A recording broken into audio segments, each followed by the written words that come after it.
Empowering listeners from the US to the UK. Live on air with Stephen Cuoco.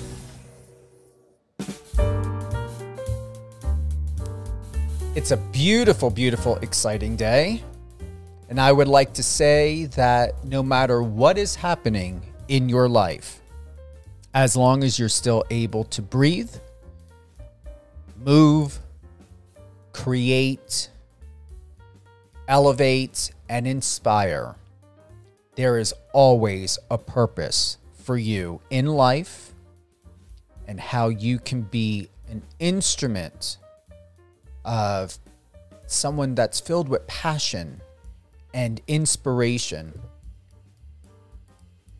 I just want to offer that advice and that warm suggestion and that warm note, because I've had some conversations recently, and I don't have a word for it or an explanation for it. I find it, I'm going to say interesting is what comes to my mind right now, that there are people in this world that you would never think are feeling alone, lonely, misguided, mistreated, even the people that are closest to you.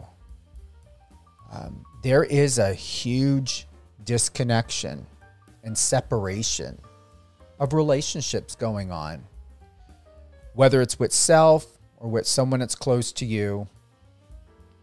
Just find a way to really take a pause and look within yourself and within your life. And if you feel that there is something that's missing, you're feeling unfulfilled, or you know someone that's feeling unfulfilled, give them a call. Send them a letter. I truly believe that someone will be there for you. I truly believe that there are going to be people, even strangers. I've said this before. I am where I'm at in my life today more because of strangers, not because of family. And nothing against my family. I love my family. Sometimes when someone is way too comfortable and familiar, they're less inclined to take more of initiative than someone who's a stranger out there searching, inspiring, and helping to make things a lot better because they're not staying in some sort of safe zone. So just know that there is someone out there. If you don't have that person in your life now or that opportunity, there is great potential. It will be there for you. And if you have a moment and you don't feel that it's going to take too much away from yourself, you don't need to look unless you want to. But I guarantee you, you are an inspiration and you are someone that someone else needs in their life, even for a kind word, a hug, a smile. With that being said, very honored to have with me today Gatsby Frimpong. He is the co-founder and CEO of Gatsby TV, the tech company that developed an indigenous app offering a fast and fun new way to discover television shows and movies. When this came to me, I was sharing with Gatsby earlier before we went live. When this information came to me, I was highly, and I'm still highly impressed by it. I was looking on the website today. I did download the app. It's phenomenal. We're going to learn a lot about Gatsby TV, where the evolution is at in this that possibly no one else has done, because I have not heard of anyone doing or creating an app like this. And to highlight, the Gatsby TV app is seamlessly bridging the gap between our screens and social lives. Some golden nuggets that Gatsby shared, the CEO and founder of Gatsby TV, about what you can even do on the app. I'm like blown away by it. Yet the website has got a lot of potential, and I know that they're going to be doing a lot more upgrades on that and with that. And Gatsby, welcome to Live on Air with Stephen Cuoco on Power 98.5 Satellite Radio and Biz Talk Radio. Hey, thanks for having me. I'm live from Stanford, California. The tech capital of the U.S.? Yeah, I'd say so. Silicon Valley is a place where we've been having innovation, and we continue to have it, and we will have it going into the future. So don't let anyone tell you otherwise. Oh, I won't. Hey, you're the professional. This is your jurisdiction, and I'm trusting it. I mean, the proof is in what I'm seeing. Yeah, 100%. So basically our team is a bunch of Stanford engineers, and so we've been working pretty diligently, not only on schoolwork because it is finals week this week, but also working on this business. So yeah, it's been awesome. How old are you, and when are you graduating, or did you already graduate? No, I have not graduated, and I'm in my early 30s. I am a master's student here, and our team is a mixture of undergrads and graduate students. And yeah, I plan to graduate next year, but as long as this app keeps taking off, who knows if graduation is actually going to happen. How long have you been this much of a genius in this world of tech? Yeah, so I've been working in tech my entire career. I've worked at Apple, Microsoft, Google, and Cisco systems, all in engineering and product roles. And so I've had a pretty good and lengthy career in terms of bringing value to users, billions of users, as you know. You've heard of all four of those companies, I assume. And so now I've sort of decided to strike out on my own and give some people value based on some of the things I'm most interested in. Are you still with the companies from time to time? Do they ever come back and want consulting from you? No, not at all, because this is an interesting space for them. They don't necessarily actually deal in the space in which we're trying to fill a void. And so, yeah, it's been an interesting journey. I would say that my experience at those places have allowed me to sort of gain the skills to allow me to be able to create something like this. We're looking at Tech Startups app is saving you from signing up for another streaming TV subscription. How is that possible, and what is the point? Yeah, so in terms of the app, what we do is we actually aggregate all of your various streaming video on demand services on Gatsby TV. So this is Netflix, Hulu, HBO, Max, Paramount, all those various things. And we allow you to have one single portal so you're able to view all of these things in one place. So you don't have to go hunting and pecking, searching in multiple different places. You do actually have to have the requisite subscription. So you do actually have to have Netflix or HBO, et cetera, to begin with. But what we do, again, is allow you to search across all of it easy. So if you're looking for a comedy, you can just see a comedy that's available anywhere. And then when you look at that comedy, you'll be able to see on Gatsby TV whether it's available for free via subscription, where you can buy it or where you can rent it. This is interesting. So I'm on the app right now. There's channels on here I never heard of before. Acorn TV, Sundance Now, Rooster Teeth. I was like, Mubi, if that's correct, public domain movies. There are a ton of selections here. How did you find these platforms? Are they all in the US, or are some of these like in another country? Is there going to be a problem with someone who may be US based when we think of geofencing? Yeah, so it's basically a mixture of both. And so we want to be an international based company because part of the problem is, let's say, for instance, you're American and then you're in Germany for a conference, whatever it may be, and you turn on the TV, you have no idea what's available on TV in Germany. But you may actually have some of these subscriptions like Netflix or Paramount Plus, something, etc. And so what we allow within the app is for you to actually change your country so you can see what your current subscriptions allow you to watch in those countries. Again, so you don't have to go hunting and pecking. And then in terms of why we have some of these TV networks that you may not have heard of, is because there's actually a lot of free TV out there that doesn't require a subscription. So within the app, when you're filtering, you could just filter by, hey, I'm looking for free TV available anywhere in the US, Canada, etc. And it'll actually show you some of these networks like Pluto TV or Rooster, some of these other ones that allow for some free viewing. And so it allows you to think, okay, I don't have to buy a whole new subscription because X show is on Y network and this network is for free, so I'm going to go ahead and watch it there. All right, so on the first page, it says add channels to your favorite bar. I'm taking it that it only allows you so many. Is that, how can we still effectively use this if I believe, how many can we add, Gatsby? Yeah, so you can add an unlimited amount, but basically with that feature, yeah, on the Gatsby TV app, You can add as many as you want, but generally the idea behind that specific feature is that you're going to add what you're already subscribed to. And the reason why is because, one, that top bar, those selections will always be available to you anywhere within the app. And secondly, whenever there's a TV show or movie that you're looking for that's available on one of those that you've already chosen, we'll make sure that it's highlighted and you can see, okay, you can watch this thing via something you already pay for free. So again, you don't end up paying unnecessarily for something.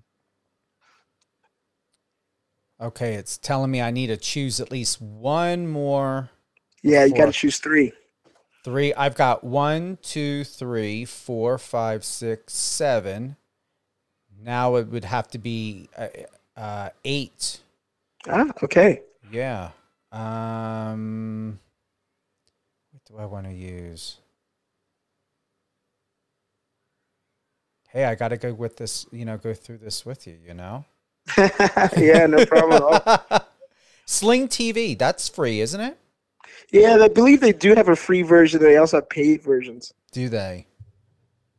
God, there's so much to choose from here, but I don't mind. I'm looking for one other one that's free.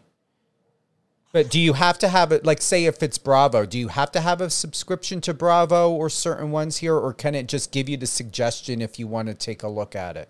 Yeah, it can give you the suggestion if you don't want to just take a look at it. And the whole idea is that you don't have to have these subscriptions.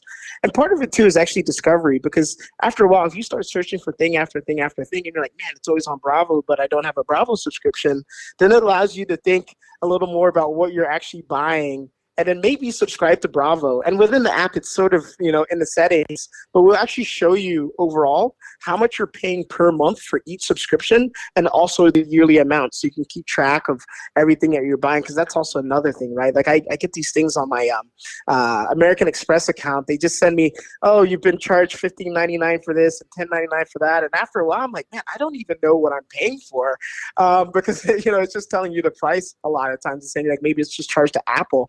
And so, yeah, within our app, it allows you to see, okay, each and every single one, what you're paying for, and if you're sharing passwords, and actually say, okay, this one is for free, et cetera, and you can see the total price of what you're paying.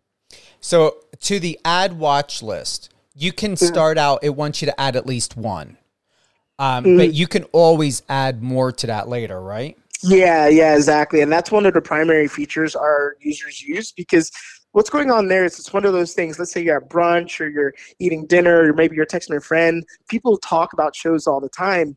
And what that watch list allows you to do is someone tells you about something, you can just open up the app real quick, add it to your watch list so that you don't have to commit it to your short-term memory. So the next time you sit down and you want to watch something, you're like, all right, let me go into the app and let me see what I added to my watch list. And you can say, oh, yeah, there's, X show that someone told me about. And then when you go into the Gatsby TV app, where you can watch it for free subscription, where you can buy it, it'll also show you the ratings via Rotten Tomatoes, IMDb, Metacritic, all this information all in one place. Now, here's something I'm sure that's going to be of importance to people. It gives you the option to either sign in with Apple, Google, Facebook, or you can register and sign in with an email. What do most people use? Do you know of how they're signing in? And in case someone that does not feel comfortable to register with, say, their Apple account or their Facebook account, is email always the easiest and best? Yeah, I would say the easiest, is definitely signing in via an existing ID you have, whether it be Facebook or Gmail or Apple. But we do actually have a lot of people say, hey, I don't want to register that way, so I'm going to use your login process.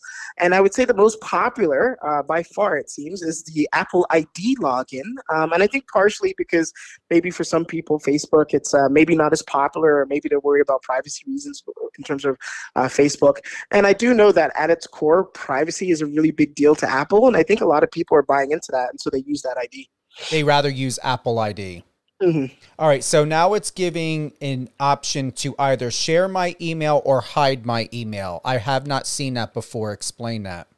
Yeah, so what Apple does is when you log in and you're logging in via the Apple ID, they'll allow the first party, so in this case, the first party would be me, to either know your email or not know your email. And so when you say, okay, I'm going to hide my email address, on our side, we don't end up seeing your address anymore. And a lot of people like that for, again, privacy reasons. They actually give you a relay email address. So the provider or first party, which is us in this case, can still message you, but they'll never know your actual email address. And for me, I actually personally think this is great because I think from a privacy perspective, and I was actually talking to someone about this the other day, and I said, it's very interesting to me that, and this is a very common practice, but I wouldn't say it's a very good security practice, but a lot of people have their name as their email address. And I'm like, that's a very concerning thing, right? Because if you want privacy, I mean, all someone has to do is they look at your email address and they know your first and last name. And if they have access to some sort of database where they've already got credit cards, whatever it may be, they could just cross-reference, okay, this person, are they in this database? Okay, they have a Bank of America account, whatever it may be, and they can really cause some chaos in your life. So maybe as an aside to my business and Gatsby TV, what I'll say to people is, please stop using your names as your email addresses. It is not a good security practice.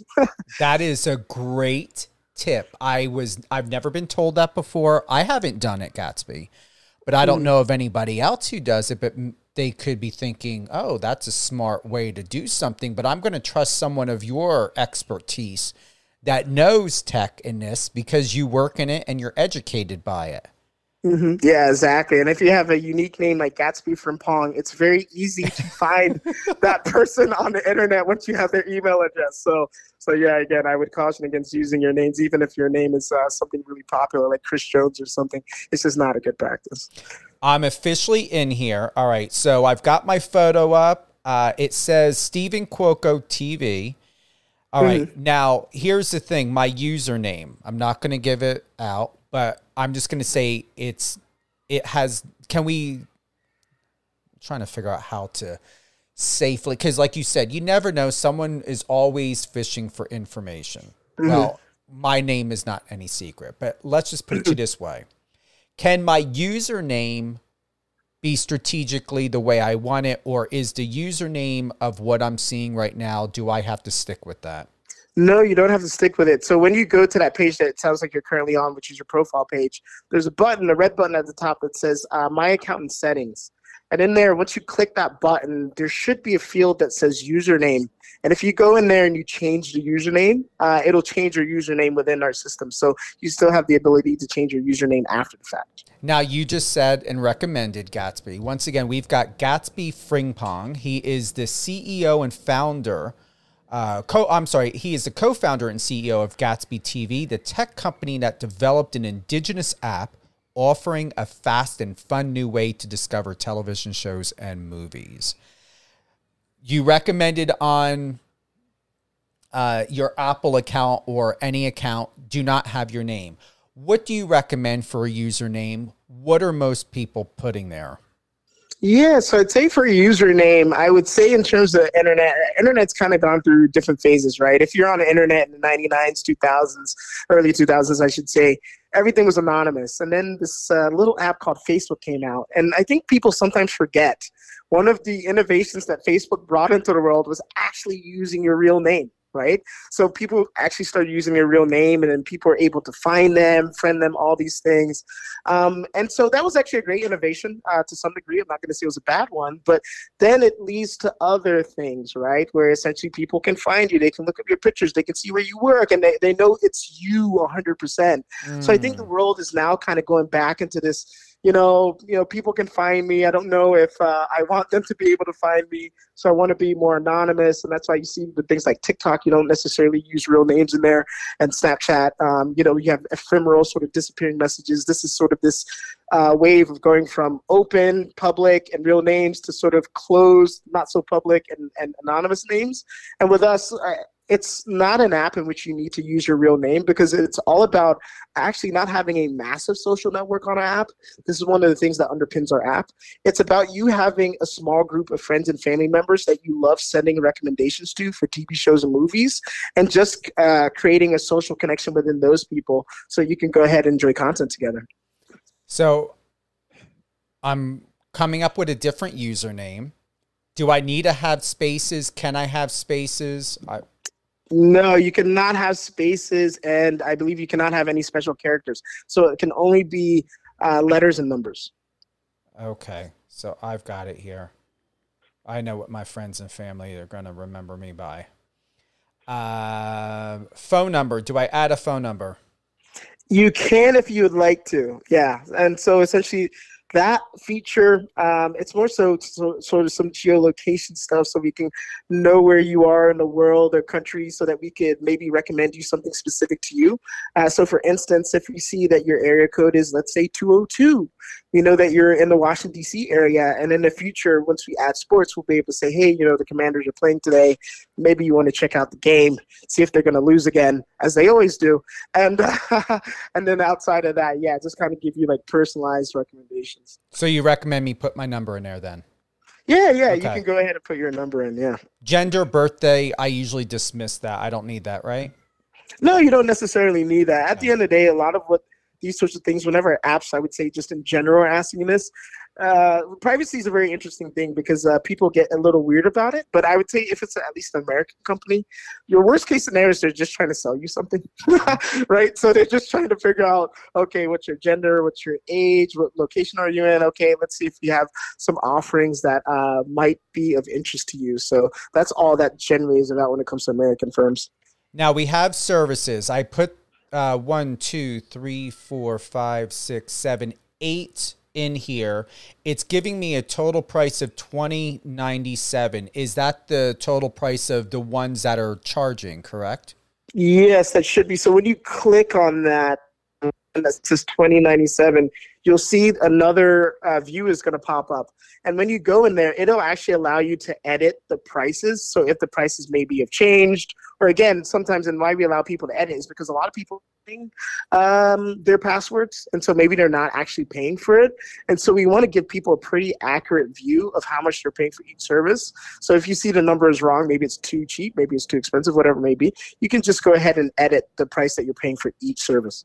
And just for a recap, I have 8 in here. I can always go in and update or add more, right? Mm-hmm. Yeah. So when you go to the home page, when you scroll all the way to the right of those 8s, you can hit the plus sign. And when you hit that, then another view will pop up, which allows you to edit in terms of add or remove things. I see that we can have genres here. I'm going to add some more. Let's see. I like that.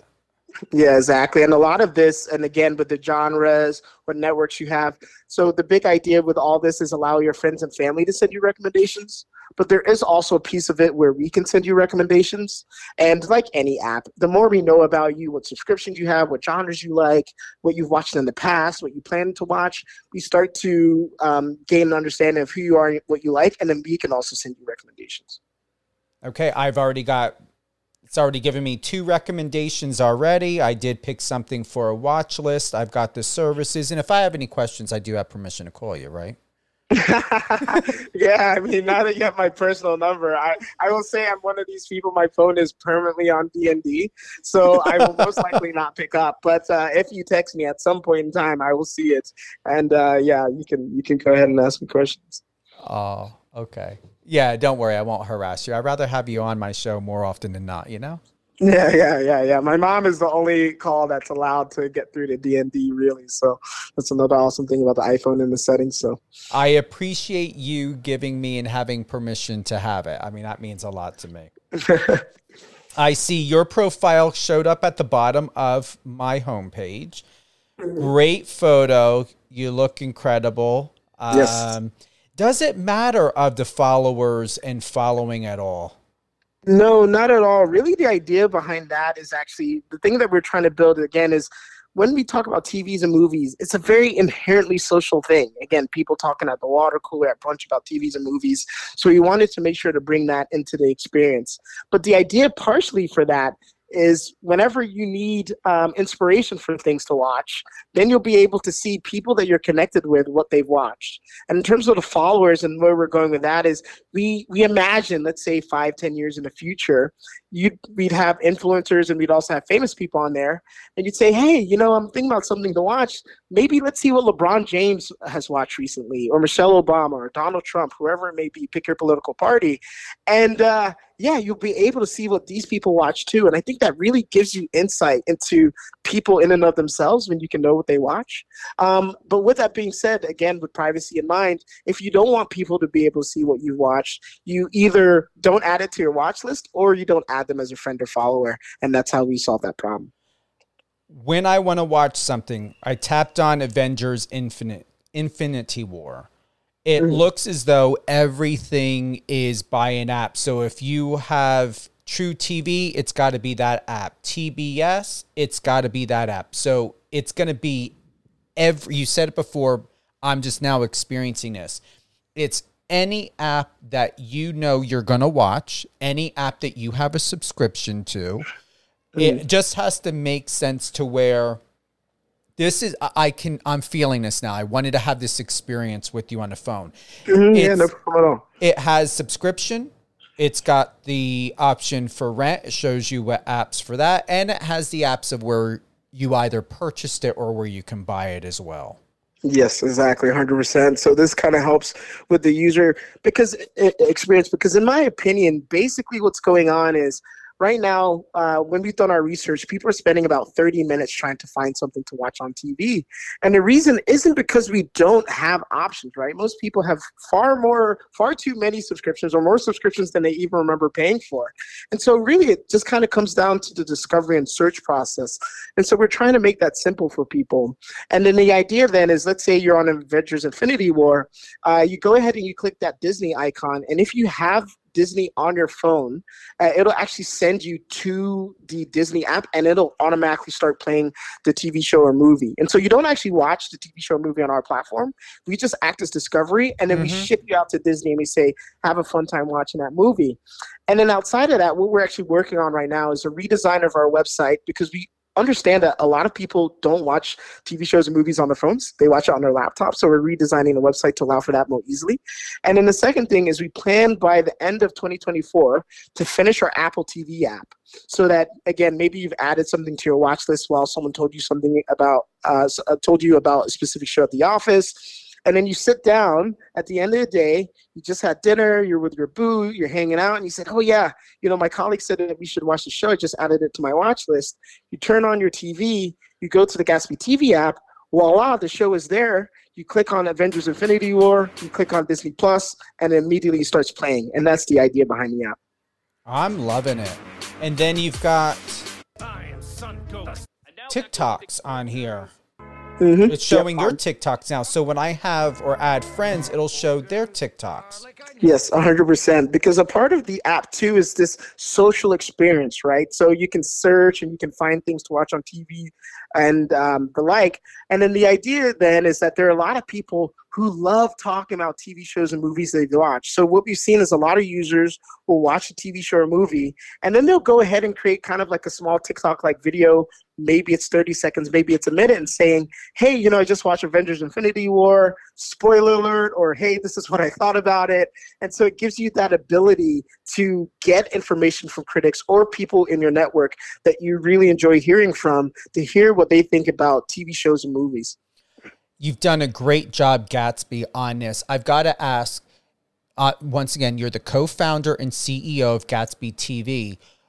Did you find a problem when it came to searching, having something all in one, having something that's easy, knowing that a lot of times, and I know this to be a fact, Netflix, Hulu, there are a lot of platforms, especially Netflix and Hulu, that are not putting marketing dollars into shows. So that's where I see the convenience comes in, because there are times I will find out about shows possibly on an app that I may not be using, that a friend will tell me about, and maybe I could consider, because sometimes you can get a free trial or they'll give a reduced, rate. I know Apple TV does that at times. They'll give you some type of 3 months free or something or another. I can see that to where there's a lot of networks that have great films and shows all over the place. However, if no one's signed up for newsletters or getting information, if they don't really pay attention to the news, if they're not looking in the entertainment section every day to see what's happening or looking on IMDb, we won't know.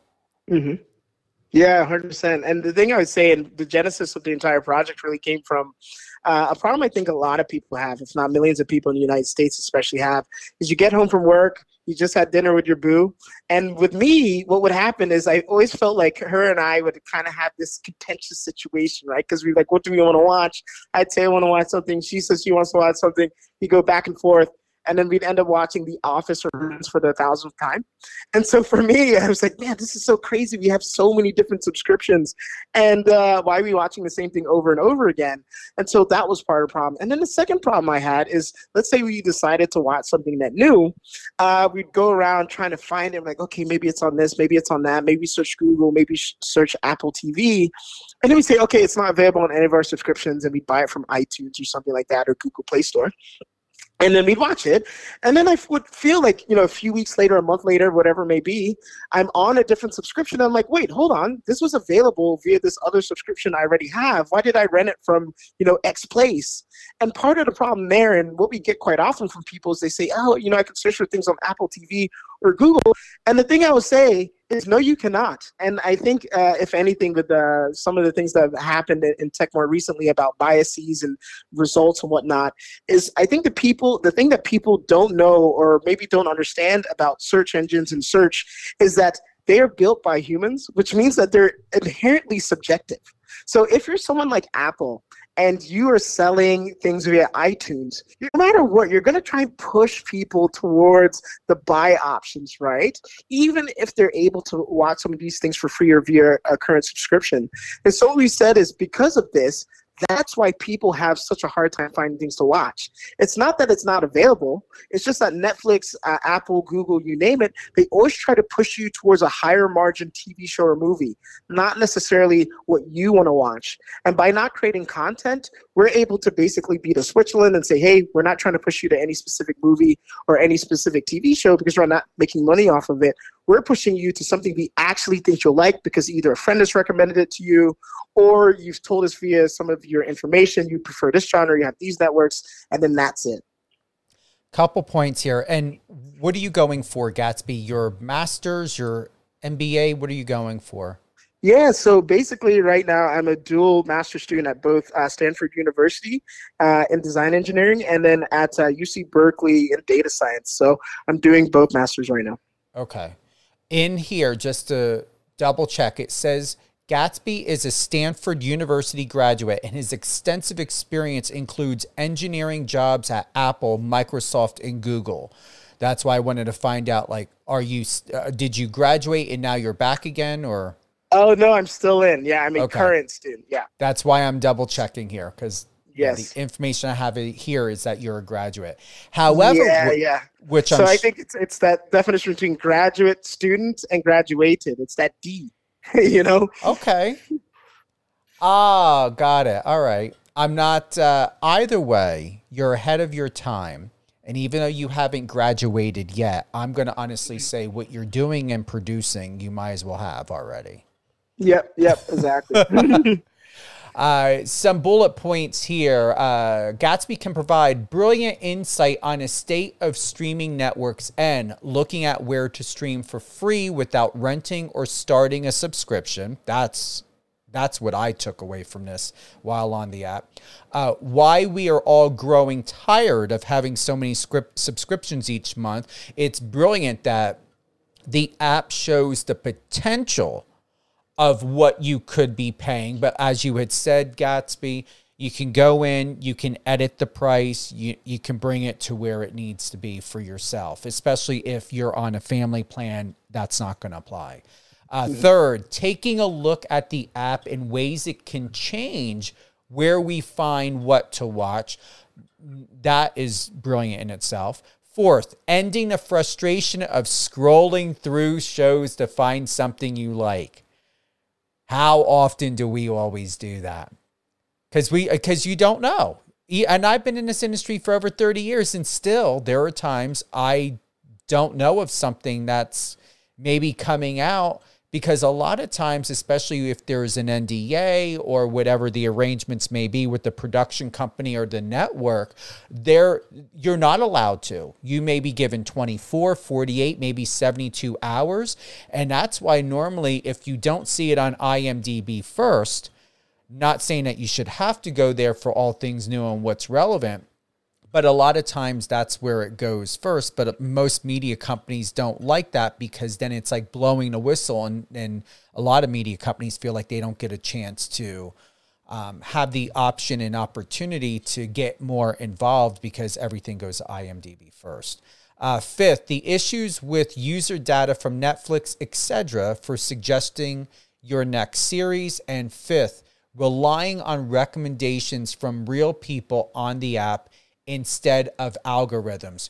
Did you come up with all of this because of your time with Apple and Microsoft and Google? Were you spearheading that these 1, 2, 3, 4, 5, actually it's 6, these 6 areas need to be addressed? Or was it from other people where you sat down at a table and said that these are the top 6 that we need to focus on? Yeah, so essentially this all came from my own personal frustrations, and then ultimately put together a team to help resolve it. And as we put together a team, we started doing interviews with people, and quite quickly realized that, to be quite honest, I don't know if I've met a person to date that can identify with at least 4 of those 6 problems. And so we said, wow, this is such a big problem. Why is the industry like this? Why is it done this way? And to be quite honest, it's just because there's a handful, and it's not a small group. It's a fairly reasonable size, right? You have Fox, you have ABC, you have YouTube, you have Amazon, you have Apple, you have so many players. But basically, going back to what I said before, because of profit motive, they're giving you what they essentially want you to pay for rather than what you want to watch. And that thing alone, and not saying that profits or business are bad, but as a user, I want to watch actually something I'm interested in, right? And not have to pay for it if I don't have to.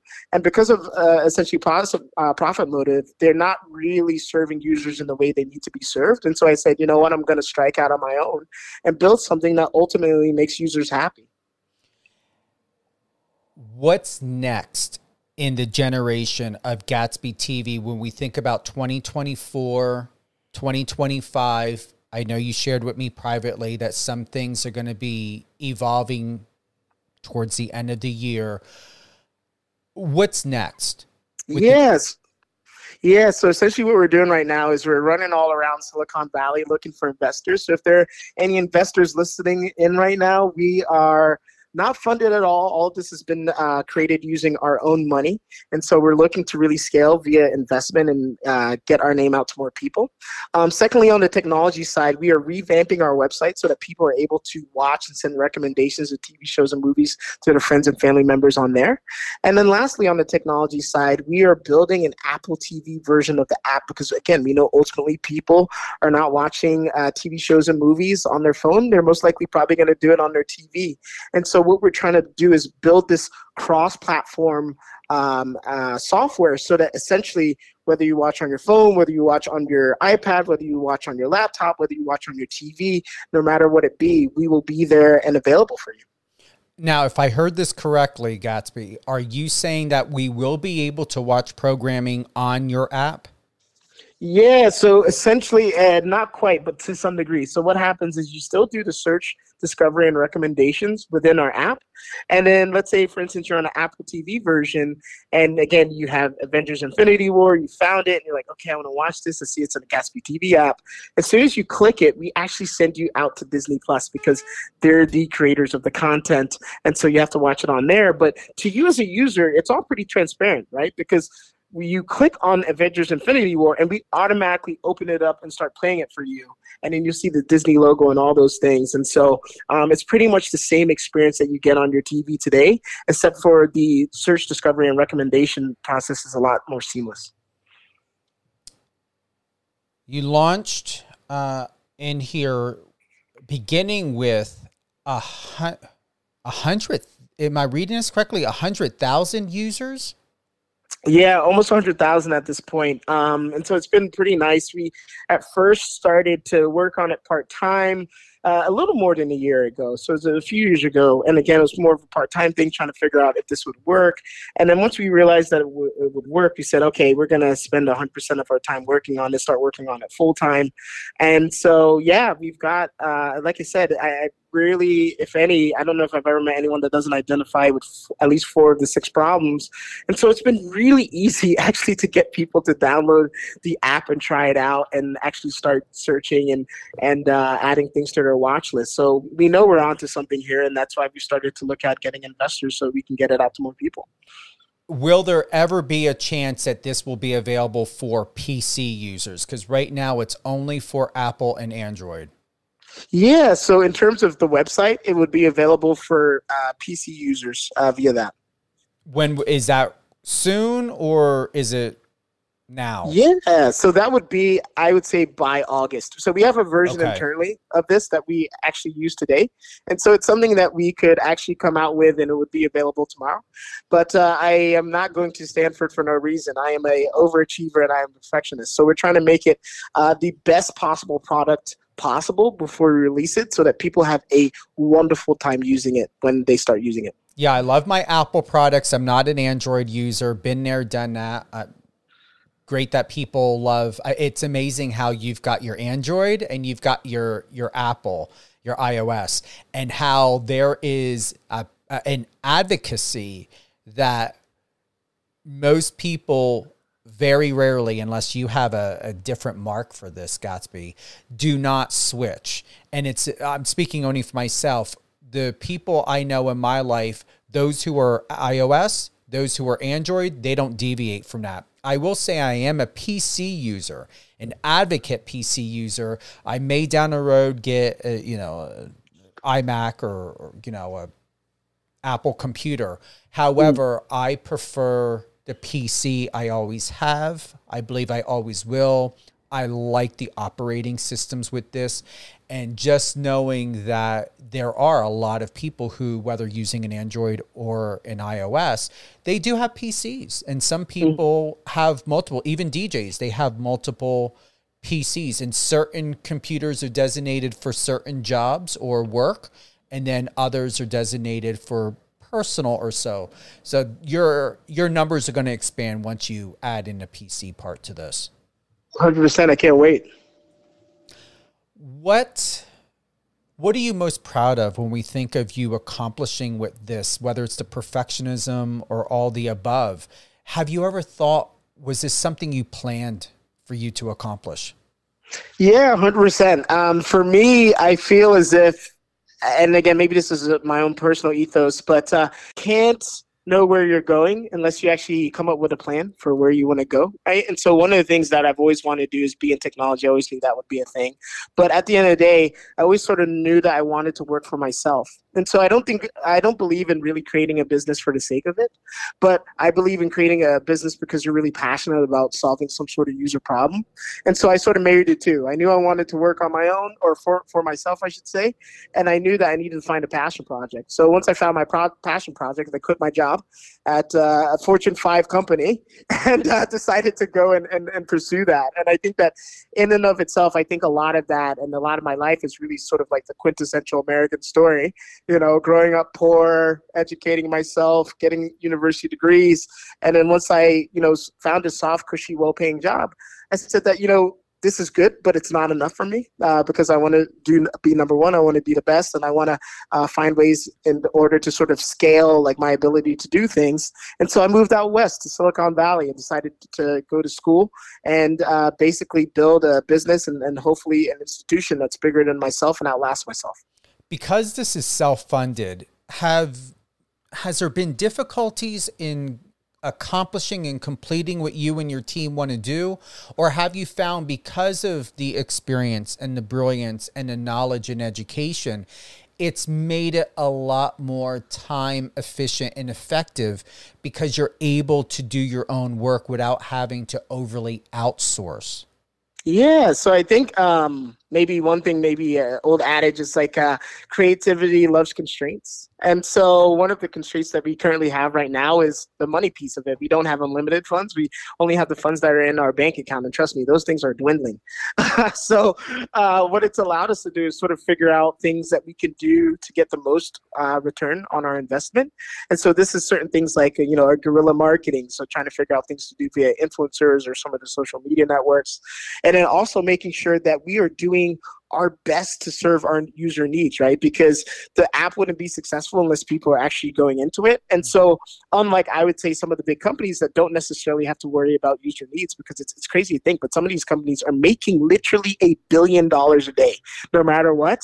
And I think when you start making money like that, then it really allows you to sort of have your own agenda and do what you want to do. But as a small company with limited funds, our guiding North Star is always to make sure to serve our users, because that's the only way we'll be able to stay in business is if they keep on coming back. If I can ask, and provided that you're comfortable, the other thing that interested me to have you on is, I don't quite often, I believe you may be the first of someone of your caliber and education here on Live on Air with Stephen Cuoco. When you just said these billion-dollar companies, however, is that net? Are they really making money, or is it just so darn expensive that the number sounds great? Realistically, though, is that more asset and less cash, or what does that equate to? Yeah, so at least when it comes to software-based businesses, so this is the Silicon Valley, the big ones, of the Amazons, the Googles, the Microsoft of the world. They are making money hand over fist. So, one example is Microsoft's a company we've all known about. It's a big company. It's a well-known company. The richest man in the world for a very long time founded it. And what's crazy about about Microsoft is that it took them about 20 years, and you said billion-dollar companies, and maybe I said it too, but I need to correct both of us. It's actually trillion-dollar companies. So we're past the billion mark. Wow. So in terms of Microsoft, they were, a business for about 20 years. It took them about 20 years to get to $1 trillion in market cap. And over the past year, they've added another $1 trillion to their market cap in just 1 year. And that's because software-based businesses have really, really high profit margins, and they also scale very easily. So this is real money. And just to, sort of like give an example, I can't remember the exact number, but it's roughly this. But I remember reading a survey that basically the average Google employee is making about $150,000 a year. And there's almost 200,000 employees. So that kind of just shows you how much money some of these companies have. And I'm not actually saying this is a bad thing. I actually think it's a great thing, because if you're one of those 200,000 employees, right, you're able to put your kids in school, you're able to pay for groceries, things like the inflation that we're currently going through, those don't hit you as hard, although it does hit you. And so what I'm saying is, well, what we need to do, again, just in terms of American business and innovation, is let's figure out a way in which we can distribute the wealth, not by giving it away or sort of changing our tax policy, but figuring out a way in which we can innovate our way out of this, so we can create more companies that allow for more people to have an average of $150,000 to be their average salary. It's brilliant. When we think about licensing at all, is that something, because you've simplified this so much, you don't have to worry about licensing when we think about visuals or sound, or do you have to have licensing for this as well? No, so everything that we're giving you is public. And in terms of the licensing front, it's a little different because we're not keeping people within our platform and making money off of it, right? What we're saying is, hey, you want to see this Mickey Mouse movie? Well, you can't actually watch it here. We have to send you to Disney, where you're paying for a subscription. And essentially, you can watch it there. And because we're essentially sending the end user to Disney or to Warner Brothers or to Apple, Google, whoever it may be, who's the end provider of the actual IP, it keeps them at bay from coming after us. That's good. I really feel that you need as many and you deserve as many blessings as possible. I'm extremely proud of you. I'm honored to have this opportunity. Once again, you're listening to Live on Air with Stephen Cuoco on Power 98.5 satellite radio, power985.com, as well as Biz Talk Radio, biztalkradio.com. It's, as I told you, thank goodness I'm with Biz Talk Radio, because that's how I found out about you. And I was blown away. Out of at least it was 9 to 11 press releases that I received at once. Yours and one other stood out. And I just knew when I read this in my heart, I had to have you on my show. Thanks for having me, for sure. I love being here with you. Any closing thoughts, Gatsby? No, really. I mean, I listened to the introduction before I got on about essentially reaching out to people in loneliness. And one of the things we're actually working on here, one of my research at Stanford, is about loneliness. And part of the reason why I want to mention this before I leave is because it is actually a really big problem in America and definitely has to be addressed. And I think in some ways technology is a big reason why. And part of the reason why we created our company is we're saying to ourselves, hey, with COVID and everything that's happened, less people are doing things in real life. And at the end of the day, one of the things that people tend to do with each other is watch TVs and movies with each other in person at their house, etc. And so what we're trying to do is we're trying to allow that in-person experience with your loved ones, and so that people can't be lonely. And that's a big part of why we started this. And I think that should be added into the description, that that's one of many things that you're accomplishing, of finding ways to bring connection and conversations together. Yep, exactly. Who would you like to give a shout out to? I'd like to give a shout out to my co-founder, Mike Fickle. He's also been an integral part of this entire process. My mother for dealing with me from ages 0 to 18. And my team members who are doing a lot of the heavy lifting in terms of this app and making it what it is today.